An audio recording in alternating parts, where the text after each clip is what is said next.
Hey guys, today I'm walking you through how this couple saved almost $800,000 in taxes over their lifetime. Okay, a couple of assumptions that we have to make from the start is that they're going to start doing so at 55 and stop doing so at 65, and that they're going to live until about 90 and 96, right? So a lot of assumptions are going to be thrown in here, but Roth conversions have become a lot more common in today's world, and that doesn't mean that everyone should be doing them. So in the projection that I show today, it is obviously going to be a great case scenario to do it, right? But it's just a projection. So I always recommend speaking with an advisor if you're thinking about Roth conversions or a CPA, because it's not as simple as Roth conversion is an automatic go for everyone. So before I come back to show you how our fictional couple for today saved almost $800,000 in taxes, let's walk through some assumptions that I made. This account right here is going to be huge for today's conversion, right? A taxable asset. So when I say a taxable asset, what I'm really talking about here is a brokerage account, okay, stocks and bonds inside of a non-qualified account. This could also be just cash in a bank account. For this scenario, the most important thing to understand is that our fictional clients for today, Kurt and Julie, are going to use this account to pay this tax on these conversions, okay? Now I have an educational video that I'm also going to release, just walking you through kind of the more basic 101 of a Roth conversion. For today's example, I'll assume that you already know it's moving this tax-deferred asset over here into this Roth bucket over here, and you have to pay the tax in the year that you make a conversion. What I'm doing today is I'm just doing that several years in a row, right? I said I'm going to do it from 55 to 65. We're just going to do $50,000 a year to make things simple. I'll walk you through some different strategies at the end, but that's kind of what we have for today. Okay, some other important assumptions to understand. I'm going to say we're going to make 5% on this money. We'll say a portion of it's in cash. We'll say a portion of it's in stocks and bonds, like many folks have. And then we'll say we're going to keep returns the same for both the tax-deferred accounts and for the Roth accounts at 7%. Keep things even. I know that Kurt and Julie need money to live, right? They might have a mortgage to pay. They have groceries and gas and travel and everything that they want to do in retirement. So I have them taking out $125,000 with a 2% inflation on that. Okay, that is first going to come from the taxable assets. This is one of the most important things to get right in retirement, is how you are spending your money. It's a lot more simple for a lot of folks to build money than it is to spend money, not only psychologically, but tax-wise too. So the reason that a lot of people start with taxable assets first is because they can potentially have more favorable tax rates, right? Remember, if I take $100,000 out of my tax-deferred IRA or my 401k, $100,000 is added to my taxable income regardless. If I take out money out of my taxable account, well, then it depends, A, how long I've held it. It depends on what asset it is, whether it's a stock or whether it's cash. In the cash example, you probably don't pay any taxes at all. And it also has more favorable tax rates, right? It's 15% currently if you make around $100,000 at the end of the year. And then it's 20% once you make, north of $500,000. For Kurt and Julie's example today, we have to remember that there's also a 0% capital gains bracket for those who have held stocks and bonds longer than 12 months. Or potentially if you have cash, of course, that's not going to be taxed, because that's going to play a big role in how we keep this tax on the conversions rather low, right? If you have an asset that you've held longer than 12 months, remember that you do have the potential to pay 0% capital gains on it, but again, that's depending on your income. Okay, so that's enough on the assumptions for now. Remember, we're doing $50,000 a year up until Kurt turns 65. And I want to get into required minimum distributions now, because really there's two reasons why, at least in my mind, why someone would do a Roth conversion. It's to save taxes over your lifetime for yourself, or it's to save taxes over your son or daughter's lifetime. Let's start with you. Required minimum distributions start at 75 years old if you were born after 1960, which I know about 99% of the people watching this video right now are. And that's what I've kept for this case, right? So Kurt and Julie start taking their RMDs at 75 years old. And you can see there's a huge difference between RMDs taken when we do the Roth case versus the base case, okay? So throughout the rest of the video, the lime green or the lighter green is going to be the base case, what would happen if Kurt and Julie did nothing. And the dark blue bar will be what happens when they do these Roth conversions over this decade or so. Okay, so you can see that these lines really start to divert once they turn 78 years old. By that time, they're both taking RMDs. In the instance of the Roth, you can see there's just way less to take from. We have to remember that a required minimum distribution is just a mandatory withdrawal that we have to take from a 401k or from a traditional IRA. It's not decided by us, it's decided by the government, okay? And as that bucket gets bigger, right, as that pool of money gets bigger inside of these tax deferred accounts, a percentage is taken out. It's not a flat amount. So if I take 1% out of $10, it's going to be significantly different if I take 1% out of $100, right? That's just how percentages work. So when these accounts get to $5, $10, $15 million in their 80s and 90s, you can see how we're taking out north of $300,000, north of $400,000 at the end of our life. Like I said at the start of the video, every single dollar is added from a tax deferred account onto your taxable income. It's not like a Roth IRA or Roth 401k where it's not added at all to taxable income, because remember, you already paid the tax prior to investing in your Roth or your Roth 401k. And remember, Roth IRAs do not have RMDs. It's one of the biggest benefits of them. Okay, let's move on to IRMA surcharges. So while not as big of a deal as RMDs, IRMA surcharges are another really quick thing I wanted to point out. Over their lifetime, they're saving about $40,000 on these. This is ultimately the government deciding how much you have to pay for Medicare. Now, I know if you're like, so a lot of people who watch my videos and you're in your 30s and your 40s, you're like, dude, you're talking about something I'm not even going to be thinking about for 25 years, right? But Medicare is really important to understand, because a lot of what you do now impacts what it looks like in the future. A lot of everything that we're talking about today depends on what you do now for the future.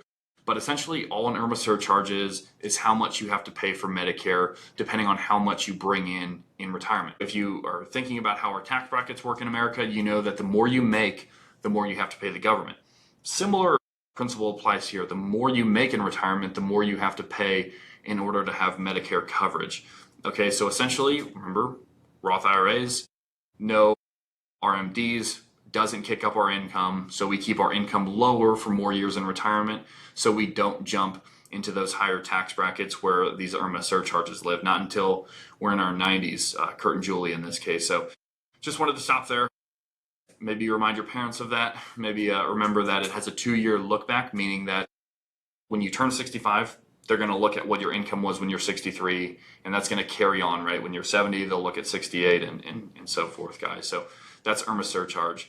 Now, let me back up and talk about if you want to save money for your kids. And I know a lot of folks that I meet with say, hey, they're doing fine. If they have to pay the tax, so be it. They didn't even make the money in the first place.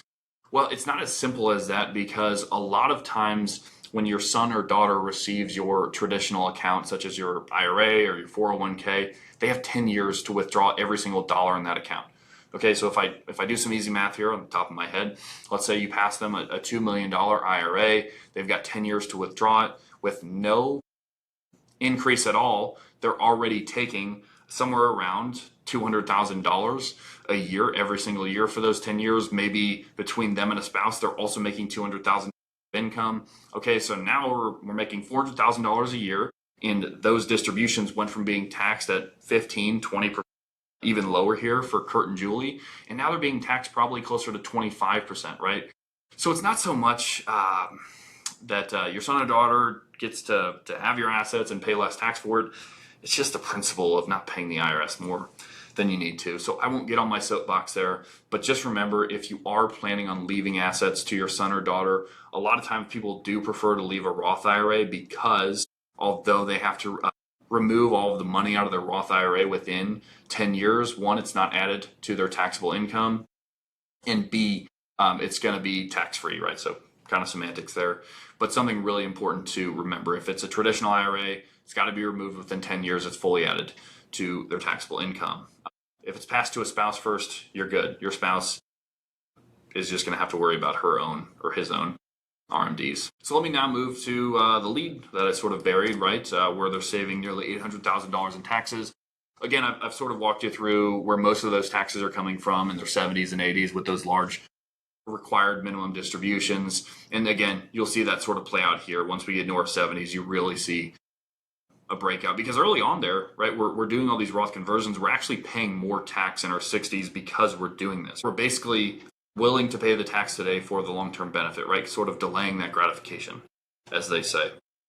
So you'll see here that in their 90s, Kurt and Julie would be paying $168 or north of $170,000 by the end of their life in taxes, where with the Roth, they just start to break $100,000. So I don't need to get fully into the numbers here. You can see we're paying north of $2 million in the base case. We're paying $1.2 million in the Roth case. Now, if you've watched this long, I can assume that you enjoy learning about taxes. So I know that you also might be thinking something here doesn't look right.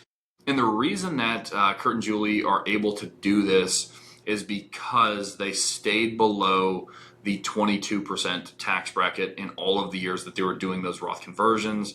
Okay, even after they stopped doing the Roth conversions, which they could have kept doing technically, they're still in that 12% tax bracket. Remember, when we talk about tax brackets, a lot of people think that I wish I could zoom in. If Kurt and Julie jumped this green line here and moved into that 22% tax bracket, it's only the next dollar past $111,250 in this instance at 60 years old that they'd be paying 22% tax now, because every single dollar made up to that point is only taxed at 12%. So what you'll see a lot of folks do, instead of just doing $50,000 flat every single year, is you'll see them fill up their current tax bracket that they're in. It's sort of like whenever you go to the register at a grocery store maybe, and they say, hey, do you want to round up to the next dollar and donate? It's kind of similar, right? Do you want to fill up your current tax bracket full of these Roth conversions? Because remember, a Roth conversion counts as ordinary income in the year that you do it. And the reason that Kurt and Julie are able to keep their taxes so low, their income so low, even when they're spending, north of $125,000 on living expenses, you have to remember a standard deduction, right? You take out north of $30,000 every single year off your taxable income, okay? And then B, a lot of their money is coming from here. So it's potentially taxed at 0% on capital gains. If we've got cash in there, that's not taxed either. Okay, so we're either paying minimal taxes to cover our life expenses, and we're also paying minimal taxes to cover this tax. The last thing I'll mention here, guys, and before I let you go, is simply that you'll want to think about whether you want to pay this tax in cash or with a withholding from your Roth, right? If you do a Roth conversion before the age of 59 and a half, remember that if you keep a withholding to pay this tax, a lot of times that's going to leave you open to the 10% penalty, because they're going to assume that withholding is still taking a distribution from your Roth before 59 and a half. You're going to hit with that 10% penalty, so something to think about. But even if you're after 59 and a half, you want to think about paying that tax in cash, simply because you're keeping more inside of that account. You're letting it grow more. You're kind of keeping first things first here. So always something to consider. In this case, of course, I had Kurt and Julie able to do that. They could cover essentially all of their Roth conversions and their taxes in cash. A lot of clients I work with don't. They don't have enough cash liquid to pay for that tax, and sometimes they have to do the withholding. Other times they sell stocks in order to pay it, right? There's several things that you can do. Point is, you got to do what's best for you, and you don't know what's best for you until you take your situation one by one, right? I always say when we talk about financial plans, if you've seen one, you've seen one. Okay, it's really dangerous to take any plan and just do it blindly, right? You only get one chance to make this money. You can lose it just like that. Okay, so I guess that's kind of like a plug for myself. But guys, that's really it. I know we're coming up on 15 minutes here. I really appreciate it if you stayed with me this whole time. But that is how Kurt and Julie saved nearly $800,000 in projected taxes. Remember, all this is a projection. Full disclosure, Kurt and Julie are fake. Everything in here was fictional. I'm not using any client numbers. So if you have any questions, please feel free to let me know. I have a link in the description as well. You can book time with me if you want to learn more about your own Roth conversions or about your own financial plan. I primarily work with business owners, but I also work with a large number of retirees also. So thank you guys for your time, and I'll see you next time.